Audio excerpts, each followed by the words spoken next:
ಇಲ್ಲ ಸಂಗ್ರಹ ಮಾಡಿ ಇಡಲಿಕ್ಕೆ. ಹೀಗಾಗಿ ಕೊಳ್ಳುವುದು ಭಾಳ ಕಡಿಮೆ ಆಗ್ತದೆ. ಸರ್ಕಾರದಷ್ಟು ಕೊಡ್ತದೆ ಆ ರೇಟದಲ್ಲೇ, ಉಳಿದನ್ನು ಮಾರ್ಕೆಟ್ದಾಗ ಮಾರಬೇಕು. ಮಾರ್ಕೆಟ್ದಾಗ ಕೊಳ್ಳೋರು ಯಾರು, ಇದೇ ಪ್ರಶ್ನೆ. ಇದೇ ರೈತರಿಗೆ ಮತ್ತು ಸರ್ಕಾರ ನಡೆಕಿದ್ದಂಥ ಒಂದು ತೀಕ್ಷ್ಣವಾದ ಹೋರಾಟ. ಅವ್ರಿಗೆ ಬಯಸುವಂಥದ್ದು ದೆಹಲಿ ಸುತ್ತಮುತ್ತಲೂ ವರ್ಷಗಟ್ಟಲೆ ಕೂತ್ಕೊಂಡು ಸ್ಟ್ರೈಕ್ ಮಾಡಿ ಅದನ್ನು ಯಾವುದೋ ಪ್ರಸಂಗದೊಳಗೆ ಎಲ್ಲರಿಗೂ ಏನಪ್ಪ ಅಂದ್ರೆ ಮಾರ್ಕೆಟ್ ಸಿಗಬೇಕು ಅನ್ನುವಂಥ ಪ್ರಯತ್ನ ಮಾಡಿದ್ದು ರೈತ. ಅದಕ್ಕಾಗಿನ 700 ಜನ ರೈತರು ತಮ್ಮ ಪ್ರಾಣವನ್ನು ಬಲಿ ಕೊಟ್ಟಿರೋದನ್ನ ನಾವು ನೋಡ್ತಾ ಇದ್ದೀವಿ.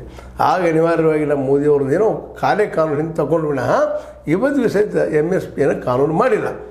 ಅದು ಆಗಬೇಕಾಗ್ಯದ. ಈಗ ಜಗ್ಗಿ ವಾಸುದೇವರಂಥ ಶ್ರೇಷ್ಠ ವ್ಯಕ್ತಿಗಳು ಅಥವಾ ಮುಂದಾಳುಗಳು, ಧಾರ್ಮಿಕ ಮುಂದಾಳುಗಳು ಇದನ್ನು ಕನ್ವಿನ್ಸ್ ಮಾಡಿ ಹೇಳಬೇಕಾಗ್ಯದ ಮೋದಿಯವರಿಗೆ.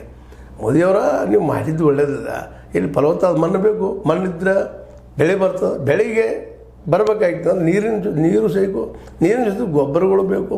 ಆ ಗೊಬ್ಬರ ಕೊಂಡು ಹಾಕುವಂಥ ಶಕ್ತಿ ಇವತ್ತು ರೈತನಿಗೆ ಉಳಿದಿಲ್ಲ ಅನ್ನೋದು ಅಷ್ಟೇ ಸತ್ಯದ. ಏನು ಖರ್ಚು ಮಾಡಿರ್ತಾನೆ ಆ ಬೆಳೆ ಬೆಳೆಸುವಾಗೆ, ಆ ಖರ್ಚಾದಂಥ ದುಡ್ಡು ಸಹಿತ ಈಗ ರೈತರಿಗೆ ಬಂದು ಮುಟ್ಟುವುದಿಲ್ಲ ಅಂತೇಳಿ. ಯಾಕಂದ್ರೆ ಇವತ್ತು ಅತ್ಯಂತ ಸುಗ್ಗಿ ಕಾಲದಾಗ ಗೊಂಜಾಳ ರೇಟ್ ಬಿದ್ದು ಹೋಗ್ತದೆ, ಜೋಳ ರೇಟ್ ಬಿದ್ದು ಹೋಗ್ತದೆ. ಯಾವುದೋ ಪಲ್ಯ ಏನೋ ಇದು ಮಾಡಿದ್ರೆ ಆ ಸಂದರ್ಭ ಬಿದ್ದು ಹೋಗುವಂಥ ಸಾಧ್ಯತೆಗಳು ಹೆಚ್ಚಿದಾವೆ. ನಿಶ್ಚಿತವಾಗಿ ಇಷ್ಟು ರೇಟ್ ಅದಪ್ಪ ಅಂತಿಲ್ಲ ಇಲ್ಲ. ಹೀಗಾಗಿ ಇವತ್ತು ರೈತ ನರಮಾಗಿಬಿಟ್ಟಿದ್ದಾನೆ. ಇವತ್ತೊಬ್ಬ ರೈತನ ಪಗಾರ ದಿನಕ್ಕೆ 27 ರೂಪಾಯಿ ಐದು. ಸ್ವತಃ ಪಾರ್ಲಿಮೆಂಟ್ದ ಒಪ್ಪಂದು ಮಾತಾಡ್ತದೆ. ಅವನಿಗಿಂತ ಕೃಷಿ ಮತ್ತು ಕೂಲಿ ಮಾಡೋರು ಇವನಿಗೆ ಹೆಚ್ಚು ಪೇಮೆಂಟ್ ತೊಗೊಳ್ಳೋಂಥ ಪರಿಸ್ಥಿತಿ ಇವತ್ತದ. ಹೋಗಿ ರೈತರನ್ನು ಸಮಕ್ಷಮ ವಿಚಾರ ಮಾಡಿದಾಗ ನಿಮ್ಗೆ ಗೊತ್ತೂ ಆಗ್ತದೆ. ಈಗ ನಿಮ್ಗೆ ಹಲವು ಸಲ ಈ ಚರ್ಚೆಯನ್ನು ಈ ವಿಷಯ ಮಾತಾಡಿದ್ದದ. ಒಬ್ಬ ರೈತ 1 ಟನ್ ಕಬ್ಬಿಗೆ ಇವತ್ತು 2,500ರಿಂದ 2,800 ರೂಪಾಯಿ ಇದೆಲ್ಲ ತೊಗೊಳ್ತಾರೆ. ಬೇಡ 3,000 ಮ್ಯಾಕ್ಸಿಮಮ್. ಆದರೆ ನಾವು ಖರ್ಚು ಎಷ್ಟು ಬರ್ತದೆ 1 ಟನ್ನಿಗೆ? ಅವ್ನು ಮಿನಿಮಮ್ ಏನಿಲ್ಲ 4,000 ಖರ್ಚು ಬರ್ತದೆ.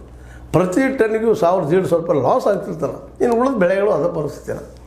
ಅದಕ್ಕಾಗಿ ಮೊದಲು ಅವ್ರು ಬೇಕಾಗಿತ್ತು ಕಾನೂನಾತ್ಮಕವಾಗಿ ಪ್ರಶ್ನೆ ಮಾಡುವಂಥದ್ದು. ಕಾನೂನು ಕೂಡ ನಮಗೆ MSP ಅಂತ ಮಿನಿಮಮ್